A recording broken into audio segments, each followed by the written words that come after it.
set it in the side yard between the Smiths and the Turners. We just set it right on top of the ground. And Doug lit it, and we all went around the garage and watched. And when the fuse went down, all it did was fizzle for about 30 seconds. Just Thank heaven. and we thought, oh great, all this work. So we're about ready to walk out to it, and all of a sudden, kaboom. Yeah, just enormous. I mean, it blew the windows out of the garage, and it actually made a crater in the yard about 4 feet wide. And I'm not exaggerating. And it just shook everything. It was a bomb. The bomb. I can't remember. You know, I think that was I one think of we the got in only trouble. times it actually scared us a little bit Yeah, we were scared. about what we had done. Well, when it blew the windows out of that garage, That didn't bother us. I think it was the hole in the yard, because that's where we played Boston Gardens. And yeah, it's later. gonna it make was. the court. That was before Boston Gardens. But that reminds me of a fairly personal and intimate story I'll share.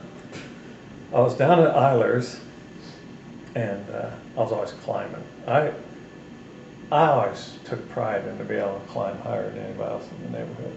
They used to think Jerry could climb higher, but I'd always beat him. So I was always in trees and stuff. And one time I was climbing up this telephone pole by Eilers.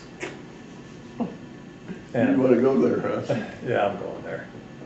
And I slid down the pole.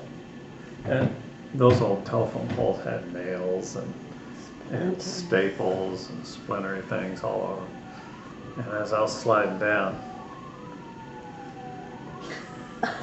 you can imagine. It's amazing he has children. Something very dear to me got caught on a nail. And I mean, I don't know, I was little, but I screamed and screamed, and I was just holding my crotch, rolling around. You know, everyone probably thought the worst. But I can remember Mr. Sherman lived over there, picked me up and carried me halfway up the hill, and then Mr. Beisner's, he transferred me to Mr. Beisner's, and then Mr. Beisner's ended up giving me to my dad, and I was screaming and yelling the whole time, but everything's okay. Everything came out all right. Had a big old blood blister though. You know, that reminded me out there by the hideout. Nowadays, things are mostly curb and gutter. You know, our streets are, we don't have big ditches, but in those days, everything was ditches. And in Raytown, they still is. I don't think they've spent much time on their infrastructure. Down by the hideout area, it was raining, and we noticed an opportunity. These streams of water would be running down through these areas. So we started making dams. I don't want anybody to think we just throw some dirt out there to see the water back up. We imitated the Hoover Dam and the Grand Coulee, and we had spillways, and we put in things so fish could go up and migrate. I mean, these were an elaborate series We had of dams. little pipes in them for it to run through. And electrical generators. The whole neighborhood was electrified for months. Anyway, they were really neat looking. I mean, they were great deals. Yeah. But the street department guys came along and they just got mad, and they got out with their shovels and just destroyed our works of art. You remember those guys? It was just, we had such neat dams and spillways and things. It was really an elaborate system that we built there. Yeah. Well, I didn't become an engineer. I didn't want anybody coming along with a shovel and doing that someday. Right between Turner's house, our street, we lived on the top of the street. Greg lived down at the bottom of one end, and then Turner's and Eilers lived down at the bottom of the other. We're kind of on the top of the hill there. And if you went down our street toward Turner's and Eilers, you make it kind of a right turn, and on your left, the field where Greg talked about, we had our track and the hideout. And Eilers, we spent a lot of time around Eilers because of those trees and stuff, and Mr. Eilers worked for the telephone company. He had a lot of ropes and tools and things for boys to play with. Axes, shotguns. So anyway, but on the way down between Turner's, this was actually before Turner's moved in there, whoever lived there before. So Turner's moved when we were 6th grade, right? Did Jim? He moved in for the 6th grade. So it was probably when we were like 4th grade. Because he was Staley Steers. Was he Staley Steers? No, I was. I was He was Cowboys. Thomas Texans. Okay. But anyway.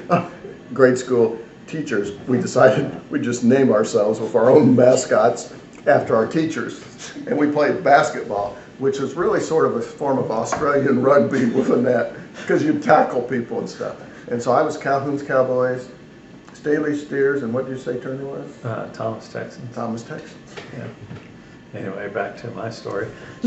No offense. No, that's all right. We around shouldn't have this interrupted. corner between Eilers and the Turner house was where Mr. Wall lived, and he had a big old black dog. It seemed like it was just bigger than it probably was, but that was another dog that used to come out and bite us all the time. We just hated it. Just it'd bite us every time we go to Eilers, or you had to go some other way so he wouldn't bite you. And then one day, or one did it stop? It's got green flashing and a broken line. No battery probably? It's plugged in now. But just a second. I don't know.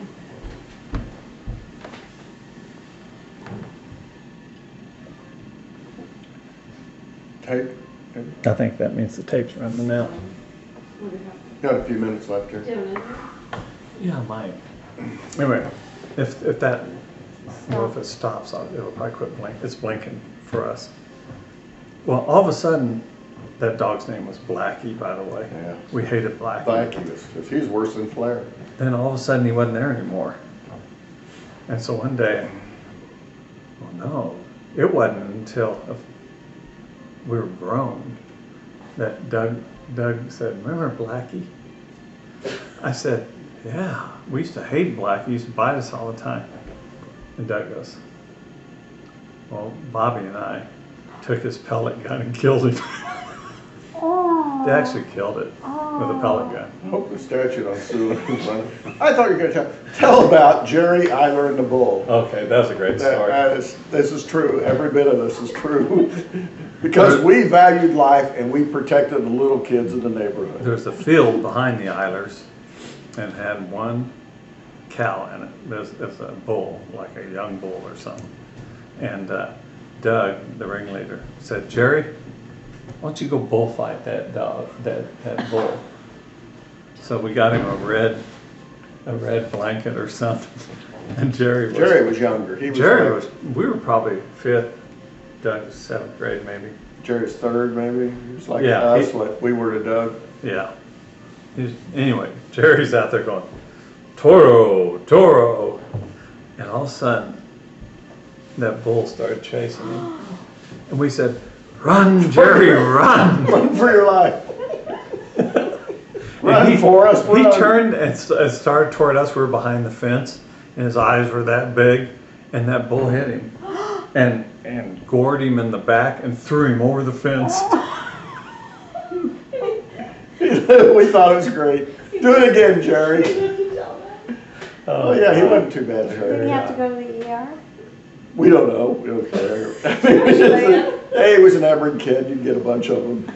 I talked to Tom the other day, and when Jerry Otter was in town, he ended up being real successful and ended up like a high up somebody in the Army. And didn't Bobby go into the Bobby was Coast Guard? in the Navy, I think. And anyway, their mom died, and he was back for the They had a daughter, funeral. a sister too, Marla? Marta Marta? and Jo Beth. Yeah.